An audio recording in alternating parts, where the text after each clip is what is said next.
Shalom saudara-saudari yang terkasih, tema renungan kita Yesus nama di atas segala nama yang dibawakan oleh Pendeta Drison Ginting. Shalom saudara yang kekasih, dalam nama Tuhan renungan kita hari ini Rabu 10 Januari 2024 dengan judul Yang Dikasihi. Ayat renungan di dalam Galatia 6 ayat 14.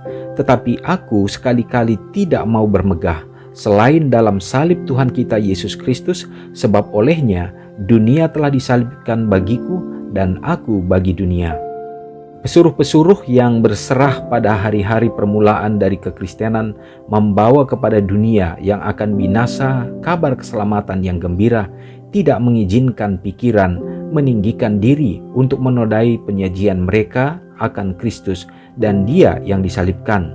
Mereka tidak menghendaki kekuasaan atau keunggulan, menyembunyikan diri sendiri dalam juru selamat. Mereka meninggikan rencana keselamatan yang besar itu dan kehidupan Kristus yang memulai dan penyempurnaan rencana ini. Kristus yang sama kemarin, hari ini dan selama-lamanya adalah beban pengajaran mereka.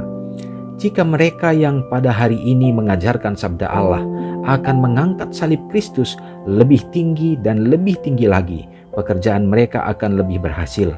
Jika orang-orang berdosa dapat dipimpin untuk memberikan pandangan yang sungguh-sungguh kepada salib, jika mereka dapat memperoleh pandangan yang penuh tantangan juru selamat yang sudah disalibkan, mereka akan menyadari dalamnya kasih Allah dan bejatnya dosa.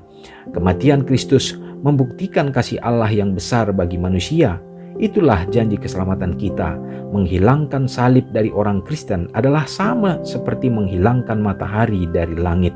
Salib membawa kita lebih dekat kepada Allah, mendamaikan kita dengan Dia.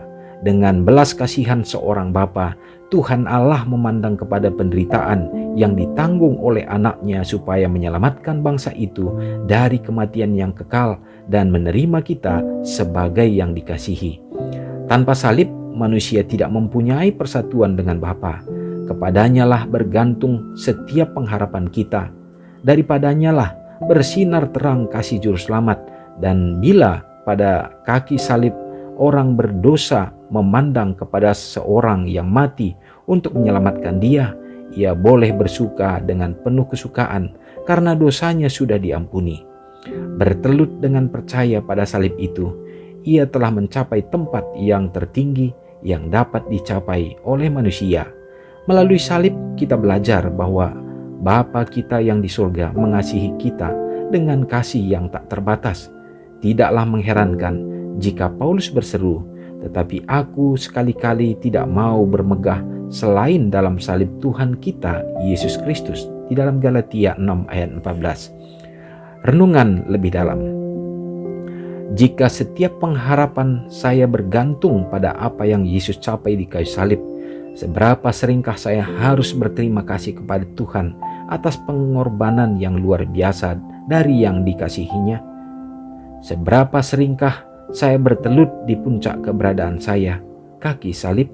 Saudara yang kekasih dalam nama Tuhan, sangat menggugah tentunya pekabaran lewat renungan pada hari ini yang dapat menjadi kekuatan bagi iman kerohanian kita. Sekaligus juga ini tentu menegur kita bila mana kita masih tanggung-tanggung dalam mengasihi Tuhan kita yang sudah taat sampai mati untuk menebus kita dari dosa.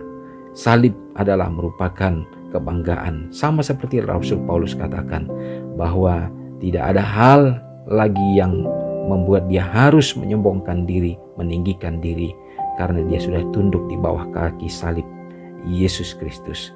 Dengan belas kasihan Bapa, tentunya ini menjadi meneguhkan kita, menyadarkan kita begitu besarnya akan kasih Tuhan kepada kita dalam keberdosaan yang mana kita semestinya binasa, tetapi oleh karena kasihnya kepada kita, Dia harus menderita dan menanggung beban dosa kita, sehingga melalui kematian di salib itu maka kita pun layak untuk diselamatkan.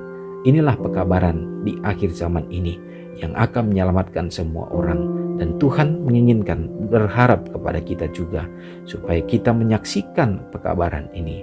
Dan Dia akan menolong kita sehingga melalui kehidupan anak-anaknya, nama Tuhan dipermuliakan, banyak jiwa yang akan dipersiapkan menantikan kedatangannya. Mari kita sama-sama berdoa. Terpujilah Engkau Allah Bapa yang bertahta dalam kerajaan sorga. Kami bersyukur ya Tuhan, oleh karena kesempatan kembali kami dapat hidup di dalam Tuhan. Kami dapat menikmati akan dunia yang Tuhan berikan ini. Dan biarlah di dalamnya ya Bapa, kami percaya sepenuhnya. Ini menjadi kesempatan bagi kami untuk dapat merasakan kasih Tuhan yang sungguh-sungguh. Dan dapat membayangkan kembali bagaimana kami berada di bawah kaki salib Yesus Kristus yang sudah mati dan untuk menyelamatkan kami ya Bapa. Terima kasih Tuhan untuk pengorbanan itu, dan biarlah hidup kami sepenuhnya dapat juga menyaksikan kasih Tuhan, sehingga melalui hidup kami nama Tuhan dimuliakan. Hari ini dimanapun umat Tuhan berada, Tuhan memberkati kami ya Bapa. Berikan malaikat perlindungan-Mu, kuasa Roh Kudus-Mu yang akan tetap menjaga dan menuntun, sehingga menjauhkan kami dari segenap dosa-dosa, tantangan-tantangan. Dan bila mana kami menghadapinya, biarlah kami juga menjadi pemenang-pemenang iman. Berkati dalam segala usaha tangan pekerjaan umat-umat Tuhan, sehingga melalui berkat itu segala keperluan kebutuhan selalu tercukupi.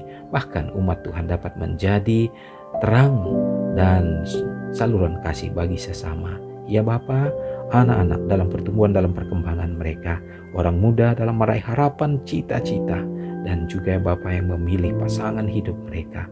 Semua itu Tuhan sangat bergantung dan berharap kepadamu saja, sehingga semua itu juga dapat membuat anak-anak kami tetap setia menjadi anak-anak-Mu.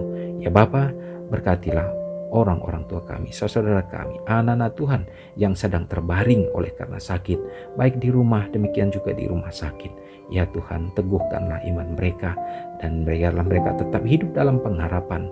Berikanlah kesembuhan dan pemulihan. Orang tua yang sudah lanjut usia, berkat pemeliharaan Tuhan menjadi bahagian mereka ya Bapa. Demikian juga tentunya yang bersuka cita hari ini merayakan hari ulang tahun mereka. Tuhan, kasih-Mu yang akan menjadi bagian mereka, kesehatan dan panjang umur, serta iman ditambahkan. Terpujilah Engkau Bapa, ampuni kami dari dosa pelanggaran kami. Doa ini hamba serahkan dalam nama Yesus yang sudah menjadi juru selamat kami. Amin. Shalom saudaraku, selamat pagi, Tuhan Yesus memberkati. Ingatlah Matius 5 ayat 13-16. Biarlah kamu menjadi garam yang mengasinkan dan terang yang menyinari kehidupan orang lain. Jangan lupa subscribe, like, dan share ke seluruh dunia.